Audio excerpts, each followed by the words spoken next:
Hello friends, I welcome you all to your own channel.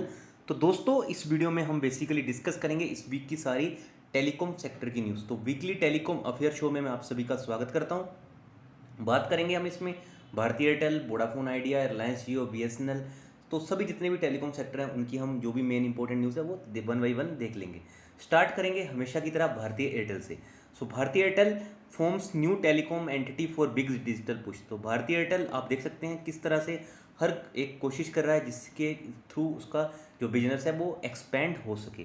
तो हम देख सकते हैं Bharti Airtel limited on Wednesday announced a new corporate structure that will allow the telco to sharpen its focus on digital assets. तो company अभी digital assets की तरफ हम देख सकते हैं कितना ज़्यादा फोकस्ड है। इसके अलावा इन्होंने जो नई सब्सिडरी बनाई है Airtel limited which will house all it's telecom business, जिसमें बेसिकली इसका टेलीकॉम बिजनेस होगा और जो डिजिटल एसेट्स होंगे जैसे कि बिंक म्यूजिक, एयरटेल एक्सट्रीम, इसके अलावा एयरटेल एड्स, मित्रा पेमेंट्स, एयरटेल थैंक्स ऐप भी आपने देखा होगा इनका आता है, एयरटेल IQ, एयरटेल सिक्योर, जो basically which were earlier under the Airtel digital limited subsidiary, जो बेसिकली इसके अंडर थे उनको मर्ज करके आप देख सकते हैं पेरेंट कंपनी के साथ बेसिकली मर्ज कर दिया गया है, been merge with the parent company it's said in an exchange filing. को बेसिकली ये सारी चीज़ें इन्होंने BSE और NSE को एक्सचेंज फाइलिंग के थ्रू भी बता दी हैं।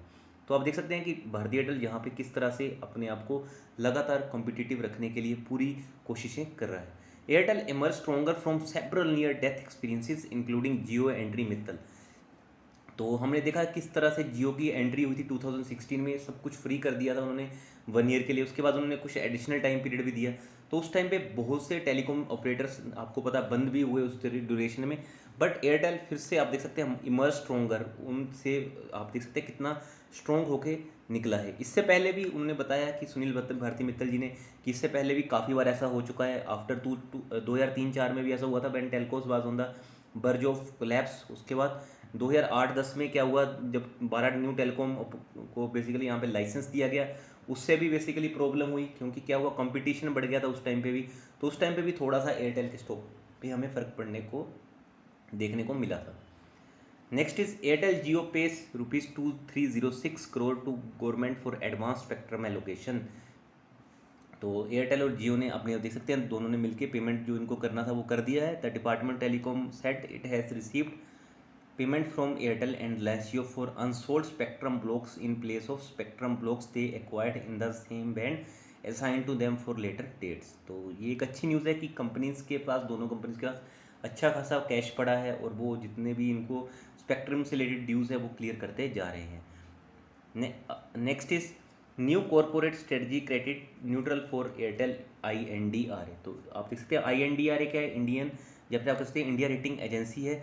तो इसके अकॉर्डिंग उन्होंने कहा है भारतीय Airtel and it's subsidiary strong operational and strategic linkage and the new corporate strategy is credit neutral for the company.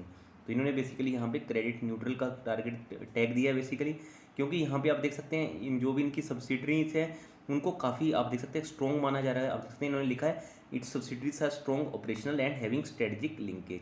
तो ये एक अच्छी चीज़ है कि इंडियन रेटिंग की तरफ से भी कंपनी को अच्छे खासे रेटिंग मिल रहे हैं।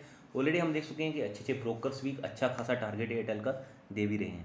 Telecom market now down to nearly 2.5 players as one operator increasingly became a question mark, Sunil Mittal. तो आप देख सकते हैं उन्होंने यही सारी चीज़ें फिर से रिवाइज करी। उन्होंने बोला कि किस तरह से कंपनी ने बोल्ट बिल्कुल ज़मीन पर पहुंच के वहाँ से फिर से खुद को खड़ा किया। हम देख सके हैं कि एयरटेल के जितने भी नंबर्स हैं वो भी इंक्रीज़ होते हुए देखने को मिल रहे हैं। इवन अगर इसी तरह से कंपनी के जो सब्सक्राइबर एडिशन है वो भी बढ़ता गया, कंपनी के अगर ARPU भी ऐसे ही जिस हिसाब से हमें देखने को मिल रहे हैं बढ़ते जा रहे हैं, तो डेफिनेटली कंपनी का वो ग्रोस प्रॉफिट भी बढ़ा सकता है और आने वाले समय में हमें कंपनी नेट प्रॉफिट में भी आती हुई देखने को मिल सकती है, जो अभी कंपनी लॉस में चल रही है। तो ये कंपनी के लिए अच्छी चीज़ है कि कंपनी ने बहुत अच्छा स्ट्रगल किया है यहाँ पे और फिर से कंपनी एक नंबर 1 कंपनी यहाँ पे बन के आई है। तो ये आपने देखा होगा कि बीच में जिस तरह से रिलायंस जियो ने सब्सक्राइबर एडिशन की स्पीड पकड़ी थी उसको बिल्कुल भारतीय एयरटेल ने थोड़ा थमा सा दिया है। तो ये एक अच्छी न्यूज़ है भारतीय एयरटेल के लिए। तो नेक्स्ट न्यूज़ पे पहुंचने बात करने से पहले ये कहूँगा दोस्तों, अगर वीडियो को अभी तक आपने लाइक नहीं किया तो लाइक कर देना और अपने दोस्तों के साथ जरूर शेयर कर दीजिएगा ताकि उनके तक भी टेलीकॉम न्यूज़ सारी पहुँच पाएँ। सो स्टार्ट करते हैं वोडाफोन आइडिया से। सो Vodafone Idea pays balance financial year fourth, जो लास्ट फाइनेंशियल ईयर का बेसिकली बात क्या हो रही है, जो लास्ट क्वार्टर था फाइनेंशियल ईयर का जैन टू मार्च 2021 का, तो उसका कुछ जो बकाया था वो उन्होंने डॉट को चुका दिया है विद इंटरेस्ट, ब्याज के साथ। तो बेसिकली क्या हुआ था, इसमें डॉट ने इनको शो कॉस्ट नोटिस दिया था। उस नोटिस में उनको बोला था कि जल्दी से अपना बकाया चुकाइए, वो उन्होंने चुका दिया है। बट जब इनको पैसा चुकाना ही है, मुझे नहीं लगता कि उनको इतना वेट करना चाहिए शो कॉस्ट नोटिस का, उनको टाइमली कर देना चाहिए था पेमेंट। इससे बेसिकली क्या होता है, इससे आपको पता है कि जब भी कभी ऐसा कुछ शो कॉस्ट नोटिस आता है तो कंपनी की थोड़ी इमेज पे फर्क पड़ता है और वहाँ पे इन्वेस्टर का भरोसा भी टूटता है। तो ये थोड़ी चीज़ें मेरे हिसाब से ऐसी नहीं होनी चाहिए इतनी बड़ी कंपनी की तरफ से।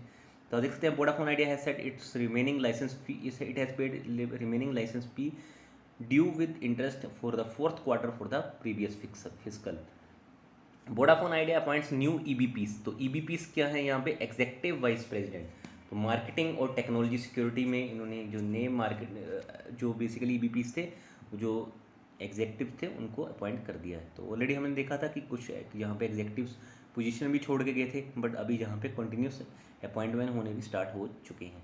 Vodafone Idea has appointed Vivek Jain as the executive vice president of marketing and Mathan Babu Kasilingam as the executive vice president of technology security. तो कंपनी यहाँ पे हर तरह से अपने आप को आप देख सकते हैं कि अप टू डेट करने के साथ साथ जो भी इनके अगर नए मैनेजमेंट में चेंजेस करनी है वो भी करती जा रही है। Vodafone idea integrated customer support chat with Google business messages. तो ये भी एक अच्छी चीज़ है। Vodafone idea recently integrated payment of bills and recharges on WhatsApp through VIC। तो आप देख सकते हैं कंपनी यहाँ पे भी जो भी सब्सक्राइबर एडिशन है उनको यहाँ से ज़्यादा लेके आने की कोशिश कर रही है।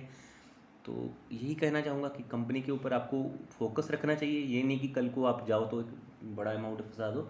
यहाँ पे आप उतना ही पैसा फंसाना जो आपको लगता है कि कल को उसकी वैल्यू अगर जीरो भी हो जाए तो आपको दुख ना हो।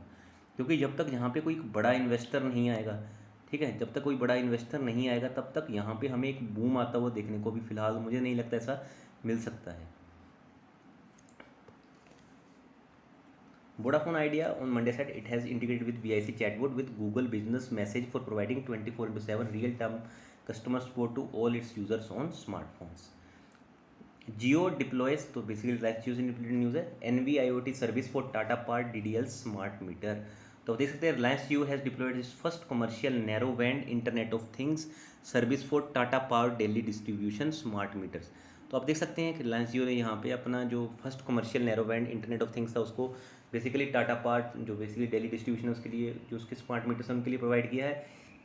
तो यही कहूँगा कि रिलायंस जियो आपको पता है रिलायंस इंडस्ट्रीज़ के अंडर ही आता है और रिलायंस इंडस्ट्रीज़ का मेन बिजनेस रिलायंस रिटेल और रिलायंस जियो ही है।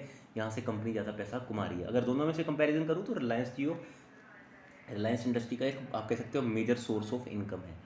तो इसके अलावा टाटा पावर आपको पता है Tata power basically Tata group की कंपनी है, बट ये कंपनी अभी काफ़ी अच्छा परफॉर्म कर भी चुकी है। अगर मैं इसकी 52 वीक लॉग से भी बात करूँ तो कंपनी इलेक्ट्रिक व्हीकल्स की वजह से न्यूज़ में बहुत ज़्यादा रहती है टाटा पावर। अगर आप चाहें तो थोड़ा बहुत उसमें आप वॉच लिस्ट में ऐड करके ट्राई कर सकते हैं। BSNL dials PMO seeks to split 4G tender into 2 parts. तो BSNL ने यहाँ पे प्राइम मिनिस्टर ऑफिस से आप देख सकते हैं बात की है।